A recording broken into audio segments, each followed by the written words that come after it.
Bismillah wassalatu wassalamu ala Rasulillah wa ala alihi wa man walah. Wa ba'd. Kita akan lanjutkan di yang berikutnya. Yang keempat, ya. Dalilu dzalika, dalil hal tersebut adalah istiqra. Nah, istiqra ini namanya mungkin bisa diartikan dengan penelitian, ya. Penelitian secara menyeluruh. Jadi semua teks kemudian disortir, kemudian dibagi, memberikan kesimpulan bahwasanya pembagiannya itu 3 gitu. Ya, jenisnya ada yang ini dan ada yang itu dan ada yang ini, ya, gitu. Faqad dalla ala anna at-tauhida yanqasimu ila salasati aqsam. Dan istiqra tadi menunjukkan bahwasanya tauhid ini dibagi menjadi 3 bagian atau 3 macam. Nah, ini sebagaimana dikatakan oleh Al-Alamah Muhammad Al-Amin di dalam kitabnya Adwa'ul Bayan. Sedangkan tauhid rububiyah dijelaskan di sini, rububiyah itu biasanya bermakna tentang mencipta, ya mungkin kita terus di sini menguasai, ya. Kemudian mengatur, kemudian memberi rizki, ya. Memberi rizki. Jadi makna Rob itu seputar di sana, ya. Kita bisa lihat di sini tauhid rububiyah disebutkan Allah dalam kitabnya, firman-Nya wala in sa'altahum, dan jika engkau bertanya pada mereka orang kufar, siapa yang menciptakan mereka? Demi Allah la yaqulunna Allah. Demi Allah mereka akan mengatakan bahwasanya yang menciptakan Allah. Ya. Kemudian di ayat yang lain, qul man yarzuqukum, katakanlah siapa yang beri rezeki kalian dari langit dan bumi. Dan siapakah yang menciptakan untuk kalian pendengaran dan penglihatan? Siapakah yang mengeluarkan yang mati dari yang hidup, hidup dari yang mati? Dan siapa yang mengatur segala urusan? Fasayaqulun Allah. Maka mereka akan mengatakan Allah. Fakul afla tattaqun. Tapi kenapa kalian tidak mau bertakwa? Maknanya tidak mau beribadah kepada Allah saja. Secara uluhiyah. Kemudian tauhid uluhiyah bisa kita lihat di firman Allah, fa'lam annahu la ilaha illallah wastaghfir li dzambika walil mu'minin. Ketahuilah bahwasanya tidak ada sesembahan yang berhak diibadahi kecuali Allah. Wastaghfir li dzambik, kemudian mintalah ampunan atas dosamu dan orang-orang yang beriman. Kemudian di ayat yang lain dijelaskan, sungguh kami telah utus di setiap umat seorang rasul yang mereka menyerukan sembahlah Allah saja. Maknanya secara ibadah, secara ya peribadatan, ya. Kemudian wajtanibu taghut, jauhilah taghut. Di ayat yang lain Allah juga jelaskan, dan tidaklah kami mengutus sebelum engkau wahai Muhammad seorang rasul, melainkan mereka kami wahyukan kepada mereka bahwasanya tidak ada sesembahan yang hak diibadahi, ya, kecuali aku, Allah saja, maka sembahlah aku. Ini tauhid uluhiyah, ya. Kemudian tauhid al-asma was sifat, tauhid nama dan sifat Allah. Ini juga dijelaskan dalam sebuah ayatnya, laisa kamitslihi syai', tidak ada yang serupa dengan Allah satupun, sesuatu pun, wa huwa as-sami al-basir. Akan tapi dia adalah zat yang maha mendengar lagi maha melihat.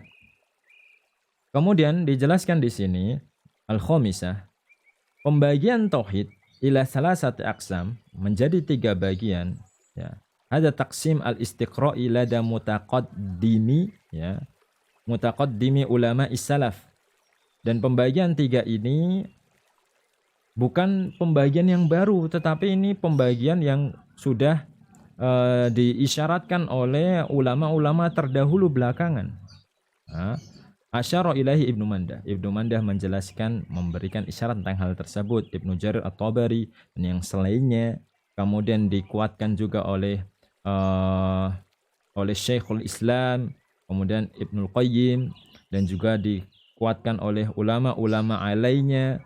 Semisal juga ada Syekh Shinqiti dalam tadi dijelaskan di Adwa'ul Bayan. Baik. Bahkan dijelaskan di sini wahwa istiqra'un tamun li nususis syara'. Itu adalah istiqra' yang menyeluruh. Jadi semuanya dicek, semua tentang tauhid, semuanya ini dibagi, dan ternyata terkumpul 3 pembagian. Wa huwa muttaridun lada ahli kulli fan. Dan istiqra' ini, ya, istiqra' ini sudah umum bagi setiap ilmu, ya. Setiap ahli ilmu di setiap cabangnya mereka mengakui adanya istiqra. Jadi istiqra itu bukan sesuatu yang baru ya. Sebagaimana kama fistiqra'in nuhati kalamal kama fistiqra'in nuhati kalamal Arab. Dan bisa kita lihat hal ini juga terjadi pada istiqra'nya ahli nahwu ya, tentang kalam di dalam orang Arab atau bahasa Arab. Kalam itu hanya dibagi tiga, kalau enggak kalimah ya, kalam itu dibagi tiga, kalau enggak isim, fi'il, huruf, sudah enggak ada yang lain ya. Jadi cuman isim, fi'il, dan huruf ya. Dan sebelumnya enggak ada ya. Arab dahulu enggak ngerti ini isim, fi'il, dan huruf. Pokoknya kan bahasa ngomong aja, tapi kemudian diklasifikasikan menjadi pokoknya kalau enggak isim, dia fi'il atau huruf. Itu semacam itu ya. Dan tidak ada ahli nahwu yang dicela gara-gara membagi tiga ini. Jadi menggunakan istiqra bukan hal yang keliru ya, dan tidak dipermasalahkan sejak dahulu. Kemudian yang berikutnya al-iqraru bi tauhidir rububiyah faqat. Ini poin yang penting ya. Menetapkan tauhid rububiyah saja ya. La yakfi fid dukhuli fil Islam. Jadi tidak memasukkannya, tidak cukup ya, memasukkan ke dalam Islam. Jadi kalau hanya mengakui Allah pencipta, Allah memberi rizki, Allah mengatur urusan ya, itu tidak cukup membuat seseorang berada dalam Islam. Kita bisa lihat di sini. Fa'inna kufar Quraisy, karena kufar Quraisy mereka juga menetapkan dan mengakui tauhid rububiyah ini ya. Cuman pengakuan mereka tidak secara terperinci, tetapi secara umum yang sudah kita baca tadi banyak ya. Misalkan di sini ada sebuah riwayat dari Ibnu Abbas radhiyallahu anhu.